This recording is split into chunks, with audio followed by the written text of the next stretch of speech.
नमस्कार, मी योगेश घुगे, संपादक सार्थक न्यूज।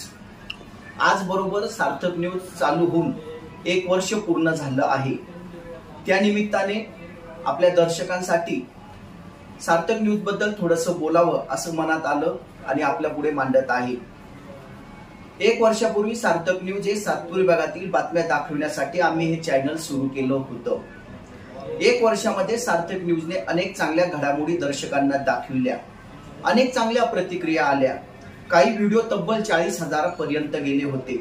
सार्थक न्यूज चालू झाल्यानंतर गणपती असेल, नवरात्र असेल, त्यानंतर विधानसभा निवडणूक असेल, असे सण उत्सवांच्या बातम्या सार्थक न्यूजने वेळोवेळी दाखविल्या।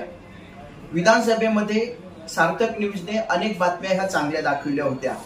त्या बातम्या 40,000, 10,000, 5,000 या प्रमाणात ते व्ह्यूज गेले होते। आणि याच दरम्यान युट्यूबचा जो क्रायटेरिया असतो 4,000 वॉच टाइम हवर्स, 1,000 सबस्क्रायबर, हे अवघ्या 6 महिन्यामध्ये सार्थक न्यूजने पूर्ण केले होते। याचे संपूर्ण श्रेय हे सातपूर विभागातील दर्शकांना जाते। विशेष म्हणजे सार्थक न्यूज सुरू होण्यामागे मी एकटा नाहीये। माझा मित्र परिवार असेल, हितचिंतक असेल, राजकीय सामाजिक क्षेत्रातील माझे जे मित्र परिवार आहेत, माझे जे हितचिंतक आहेत, यांनी मला जे वेळोवेळी मार्गदर्शन केलं, त्यांचे संपूर्ण मी पहिले सर्वप्रथम आभार मानतो। खरं तर कोणतीही गोष्ट सुरू करण्यासाठी एक मात्र व्यक्ती नसतो, त्यामागे टीम असते। आणि माझे जे मित्र परिवार आहे, मी त्यांचे नाव नाही घेणार, पण त्यांनी मला जे वेळोवेळी मार्गदर्शन आणि सहकार्य केलं, त्यांच्या जोरावर ही यशस्वी वाटचाल आजपर्यंत मी करू शकलो आहे। 1 वर्षामध्ये सार्थक न्यूजने 4 लाख दर्शक संख्या पूर्ण केली आहे आणि 2350 सबस्क्रायबर पूर्ण झाले आहेत।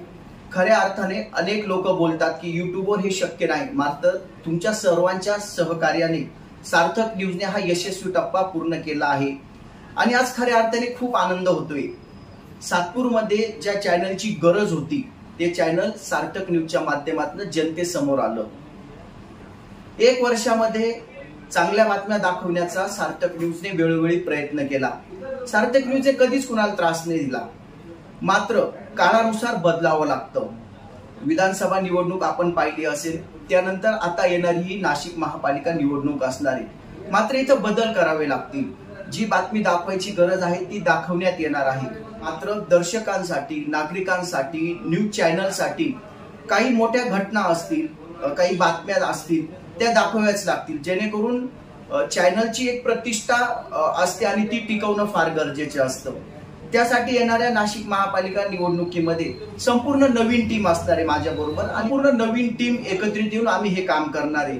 खरं तर महापालिकेचा व्याप मोठा असणार आहे, त्या दृष्टिकोनातनं आतापासून आम्ही कामालाही लागलेलो आहे।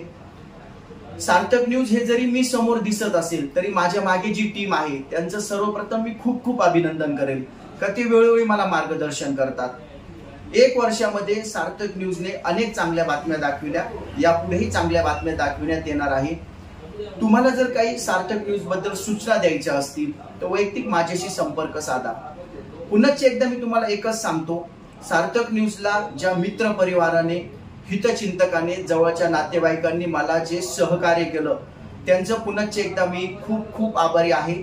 यापुढेही येणाऱ्या काळात असंच प्रेम असू द्या आणि सार्थक न्यूजला तुम्ही जे सहकार्य करत आहात ते असंच असू द्या। तुमच्या पाठिंब्यामुळे सार्थक न्यूजने ही यशस्वी वाटचाल पूर्ण केलेली आहे। पुन्हा एकदा मी सांगतो, आज सार्थक न्यूजला 1 वर्ष पूर्ण झालेलं आहे। धन्यवाद। असंच प्रेम यापुढे असू द्या, ही विनंती।